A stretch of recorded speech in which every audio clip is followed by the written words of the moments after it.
என் அன்பு குழந்தையே, உனக்கான நல்ல விஷயங்களை செய்து கொடுப்பதற்காகவே உன் தாயானவள் இன்று உன்னை தேடி வந்திருக்கின்றேன். என் பிள்ளையே, உன் வாழ்க்கை மாறும் நேரம் வந்துவிட்டது. உன்னை பார்க்க ஒருவர் உன் வீட்டிற்கு வெளியே நின்று இங்கு கதறிக்கொண்டிருக்கின்றாய். உன்னை தெரிந்துவிட்டு உனக்காக யார் வரப்போகின்றார் என்ற உண்மையை சொல்வதற்கு இந்த அம்மா நான் வந்திருக்கின்றேன். உனக்கே தெரியாமல் உன்னை ஒருவர் பின்தொடர்ந்து உன் வாழ்க்கையை முன்னேற்ற பாதைக்கு அழைத்து செல்ல வேண்டும் என்று ஒருவர் வந்து கொண்டிருக்கும் பொழுது நீ எதை பற்றி இங்கு சிந்தித்து கொண்டு இருக்கின்றாய்? உன் வாழ்க்கை நிலை மாறும் நேரம் வந்துவிட்டது. உன் விதியை மாற்றி அமைக்கின்ற அம்மாவே வந்திருக்கின்றேன். நம்ப முடியாத பேரதிசயத்தை, வெற்றியின் தன்மையை தருவதற்கு இந்த அம்மா நான் உன்னை தேடி வந்திருக்கும் பொழுது நீ இதை நினைத்து இங்கு வருத்தப்பட்டு கொண்டிருக்காதே. மனம் கலங்கியதற்கு விடை கொடுக்க மட்டுமல்ல, முடிவுரை கட்டுவதற்காகத்தான் வந்திருக்கின்றேன். என் தங்க பிள்ளையே, உன்னை நினைத்து ஒருவர் கதறிக்கொண்டு இருக்கின்றார் என்று சொன்னேன் அல்லவா? அவர் வேறு யாரும் இல்லை, உன் உறவாகத்தான். உன் ஒரு உறவு சமீபத்தில் உன் வீட்டிலிருந்து பிரிந்து போன ஒரு ஆன்மா.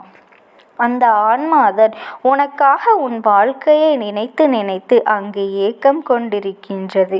ஏனென்றால் நீ எப்படியோ இருக்க வேண்டிய நிலை. ஆனால் இப்பொழுது இப்படி இந்த நிலைமையில் பார்ப்பதற்கு அவர் மனம் கலங்கி கொண்டு இருக்கின்றது. நல்லவர் யார், கெட்டவர் யார் என்று புரிந்து கொள்ளாமல் என் பிள்ளைகள் இப்படி அன்பிற்காகவும் பாசத்திற்காகவும் இங்கு ஏக்கம் கொள்கின்றார்களே என்று உன் மனம் வருந்தி கொண்டிருப்பது இப்போதாவது நீ புரிந்து கொள்வாயா? என் தங்கமே, உன் வெற்றி தருணத்திற்காக நான் உன்னுள்ளே வந்து கொண்டிருக்கும் பொழுது உன்னை பற்றி யாராவது ஒரு பெண்ணினாலும் சரி அதை பார்த்து கொண்டு நான் அமைதி காப்பதே இல்லை. உனக்கான நல்லதை செய்வதற்குத்தான் இந்த அம்மா நான் உன்னை நோக்கி ஒவ்வொரு நாளும் வந்து கொண்டு இருக்கின்றேன். அதன் பிறகு எதற்காக என் தங்கமே சற்றும் யோசித்து கொண்டு உன் நிலை தடுமாறி விட்டது? நான் கீழே விழுந்து விட்டேன் என்று எண்ணிக்கொண்டிருக்கின்றாய். கீழே விழுந்தாலும் உன்னை கைப்பிடித்து தூக்கிவிட உன் அம்மாவினுடைய கைகளும் கரங்களும் இருப்பதை நீ மறந்து விட்டாயா? உனக்கு ஒவ்வொரு செயலிலும் நான் உன் கூடவே இருப்பதை நீ மறந்து விட்டாயா? நல்லவர்கள் யார், கெட்டவர்கள் யார் என்பதை சொல்வதற்கு இங்கு வந்து கொண்டிருக்கின்றேன். எந்த நிலையிலும் என் பிள்ளைகளின் பாசத்திற்காக ஒன்று உறவான ஆன்மாவும் நானும் இங்கு சேர்ந்து உன் வெற்றியின் தருணத்தை தருவதற்காக இங்கு பாடுபட்டு கொண்டிருக்கும் பொழுது நீ எதை பற்றியும் சிந்திக்க வேண்டாம். என் பிள்ளையே, உன்னுடைய ஒவ்வொரு தருணத்தையும் பார்த்து நானே சில சமயத்தில் பிரமித்து போனதும் உண்டு. ஏனென்றால் எவ்வளவு கடினமான பாதையை கடந்து வரும் போதும் கூட என் பிள்ளைகள் நிதானத்தோடும் பொறுமையோடும் அங்கு கடந்து வந்து கொண்டிருக்கின்றார்கள் என்று. அதன் பிறகு எதற்காக என் தங்கமே நீ அங்கு யோசித்து கொண்டிருக்கின்றாய்? இந்த பொறுமையும் நிதானமும் தான் உன்னை வாழ்க்கையின் வெற்றியின் உச்சத்திற்கு அழைத்து செல்ல போகின்றது. உன் நம்பிக்கையான தருணத்தை நான் உனக்காகவே தர வந்திருக்கும் பொழுது நீ எதை நினைத்தும் இங்கு வருந்த வேண்டாம். இங்கு வரும் வரை எப்படியாவது என் வாழ்க்கை மாறினால் போதும் என்று இருவரும் மாற்றத்தை எதிர்நோக்கி காத்து கொண்டிருக்கின்றார்.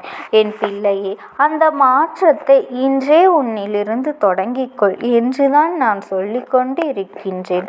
நான் உனக்கு தருவது என்று தீர்மானித்து விட்ட பிறகும் நீ சிறிதளவேனும் கலக்கம் கொள்ளாதே. உன்னை கண்காணிப்பதற்கு யாருமே இல்லை. அப்படி இருக்கும் இப்பொழுது நான் செய்கின்ற விஷயம் சொல்கின்ற இங்கு யாரால் கண்காணிக்கப்படுகின்றது என்றுதானே நினைத்து கொண்டிருக்கின்றாய்? யார் சொன்னது உன்னை கண்காணிக்க யாருமே இல்லை என்று? இந்த அம்மா நான் உன்னிலிருந்து உனக்கான வெற்றியை தருவதற்கும் உன்னை ஒவ்வொரு விஷயத்திலும் ஒவ்வொரு நொடியும் நான் கண்காணித்து கொண்டுதான் இருக்கின்றேன். உனக்கான வெற்றியை தருவதற்கு நான் இருந்து கொண்டிருக்கும் பொழுது, உன் வாழ்க்கையில் முழுமையாக நான் வந்து கொண்டிருக்கும் போது, நான் மட்டுமல்ல என் கூட அந்த உறவான ஆன்மாவும் கண்காணித்து கொண்டுதான் இருக்கின்றார்.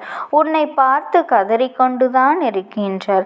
எப்படியாவது என் பிள்ளை நல்வழிப்படுத்த வேண்டுமே, எப்படியாவது என் பிள்ளையை முன்னேற்ற பாதைக்கு அழைத்து செல்ல வேண்டுமே என்று உன்னில் மற்றவர்களுக்கு இருந்தால் அவர்கள் சிறு கல்லை கூட எடுத்து வைக்க முடியாது.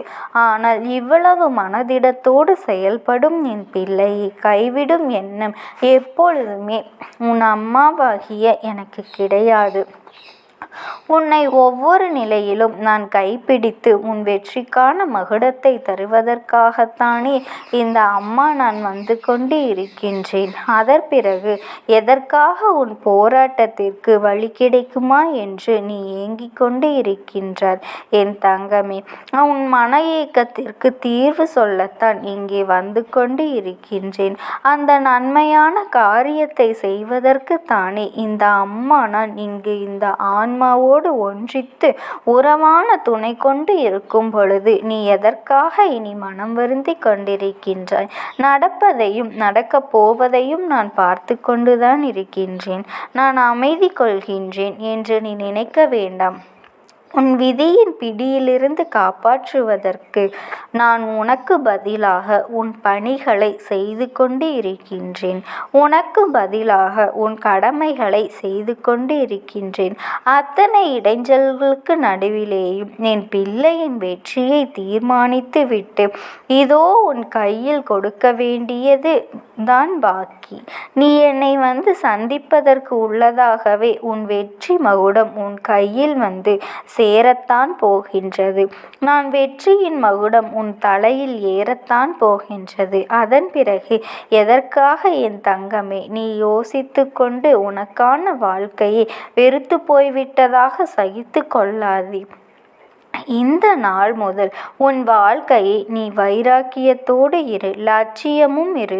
அதனால் நான் சொல்வதை உனக்கு என்ன வேண்டுமோ அதை நான் தருகின்றேன் என்று சொல்லிவிட்ட போதிலும், உனக்கான நல்லதை நான் பெறுகின்றேன் என்று சொல்லவிட்ட போதிலும், உன் இரத்த உறவே உனக்காக இருக்கும்பொழுதும் நீ எதற்காக நீ மனம் வருந்தி கொண்டிருக்காதே. நடப்பது எது வேண்டாலும் நடந்துவிட்டு போகட்டும். அதை தைரியமாக கடந்து வருகின்ற நிலையை மட்டும் உருவாக்கிக்கொள். உனக்கு உறுதுணையாக மட்டுமல்ல, உனக்கு ஆறுதலாக மட்டுமல்ல, உன் வெற்றியின் மகுடத்தை சூடுவதற்கு இந்த அம்மா என் துணை கொண்டு வந்து கொண்டுதான் இருக்கின்றேன். நடப்பது நடப்பதாகவே இருக்கட்டும். ஒரு நாளும் நீ அதை நினைத்து வருந்தாதே. இந்த அம்மாவினுடைய அன்பும் ஆசீர்வாதங்களும் உனக்கு எப்பொழுதுமே முழுமையாக கிடைக்கும். எப்பேற்பட்ட சூழ்நிலை வந்தாலும் என் நாமத்தை மட்டும் நீ மனதார உச்சரித்து கொண்டே இரு. ஓம் சக்தி. ஓம் ஆதி.